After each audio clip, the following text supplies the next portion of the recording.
Paragraph leisure or pastime. Leisure means the free time from work or other duties.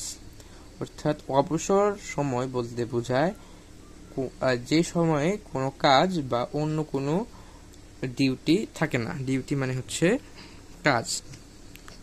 Past time means the happy work done during leisure. অর্থাৎ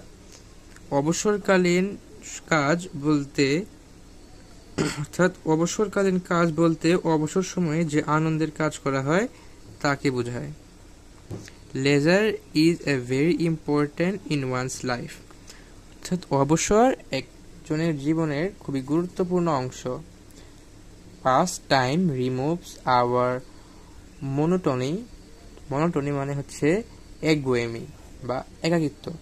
অর্থাৎ past time অবসরকালীন কাজ আমাদেরকে আমাদের একাকিত্ব কাটাতে সাহায্য করে। It differ from person to person. Differ মানে হচ্ছে ভিন্ন ভিন্ন, অর্থাৎ এটা মানুষে ভিন্ন ভিন্ন হয়। Village people spend their leisure by gossiping and playing cards. Gossiping মানে হচ্ছে গল্প গুজব করা এবং প্লেইং কার্ডস মানে হচ্ছে তাস খেলা। অর্থাৎ গ্রামের মানুষরা তাদের অবসর সময় কাটায় আর তাস খেলে অথবা গল্প গুজব করে। Today they listen to radio and watch television. অর্থাৎ বর্তমানে তারা রেডিও শুনে এবং টেলিভিশন দেখে। City people attend seminars, parties and cultural functions.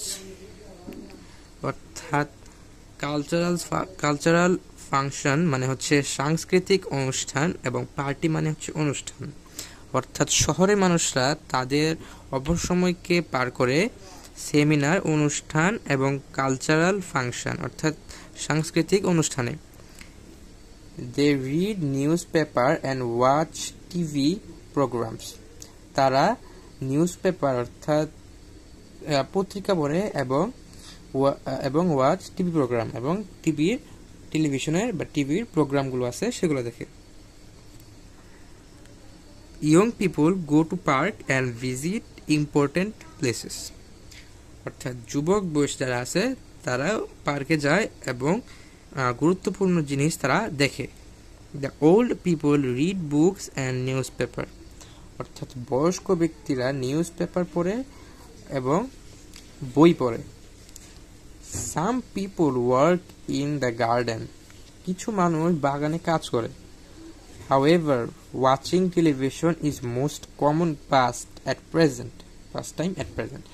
অর্থাৎ যাই হোক, টেলিভিশন দেখা বর্তমানে সবচেয়ে সাধারণ ঘটনা। অবসর সময়ে সবচেয়ে সাধারণ ঘটনা হচ্ছে বর্তমানে এই টেলিভিশন দেখা। I spend my leisure by watching TV and working in my flower garden. অর্থাৎ আমি আমার অবসর সময়কে বাগানে কাজ করে এবং টিভি দেখে কাটাই। এবং আমরা যদি নিচে কিছু ওয়ার্ড মিনিং দেওয়া আছে। লেজার মানে হচ্ছে অবকাশ, ডেফার মানে হচ্ছে ভিন্ন হওয়া, গসিপিং মানে হচ্ছে গল্প গুজব করা, প্লেইং কার্ডস মানে হচ্ছে তাস খেলা, লিসেনিং মানে হচ্ছে মনোযোগ দিয়ে শোনা, পার্টিস মানে হচ্ছে অনুষ্ঠান, কালচারাল ফাংশন মানে হচ্ছে সাংস্কৃতিক অনুষ্ঠান, ওয়াচিং মানে হচ্ছে দেখা। এবং এখানে বাংলা অনুবাদ দেওয়া আছে।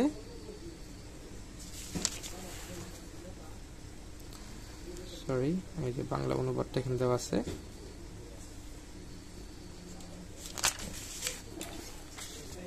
যাই হোক, এটা ছিল আমাদের আজকের প্যারাগ্রাফ লেজার বা পাস টাইম। যদি ভালো লেগে থাকে আমাদের চ্যানেলে নিয়মিত ভিডিও আপলোড করা হয়। আপনি চাইলে আমাদের চ্যানেলটি ঘুরে আসতে পারেন, হয়তো আপনার প্রয়োজনীয় প্যারাগ্রাফটি আপনি আমাদের চ্যানেলে পেয়ে যেতে পারেন।